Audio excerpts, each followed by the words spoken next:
মহাবীর মহিষাসুরের অত্যাচারে থাকতে পারছি না প্রভু দয়াময়, ওই মহিষাসুর নিধনের করো, উপায় করো। শোনো শোনো ব্রহ্মদেব, শোনো করে না, আমার ব্রহ্মা বিষ্ণু মহেশ্বর তিনাত্মা মিলে এক নারী করিব সৃজন।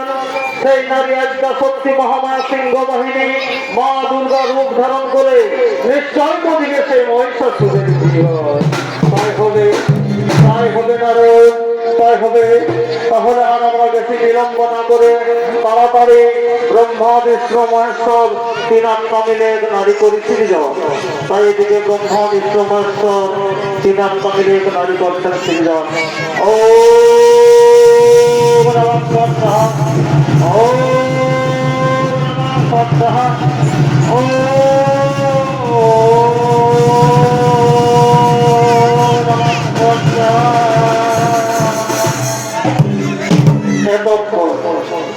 এতক্ষণ ব্রহ্মা বিষ্ণু মহেশ্বর তিন আত্মা মিলে নারী করেছেন সৃজন।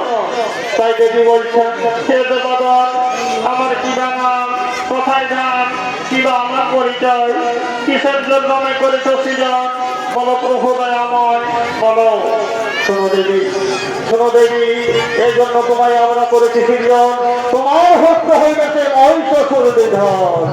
তাই তো দেবতা, আমি কি করে জানবো এই অস্ত্রকে বোধ হয়েছে মহাবীর মহিষাসুর?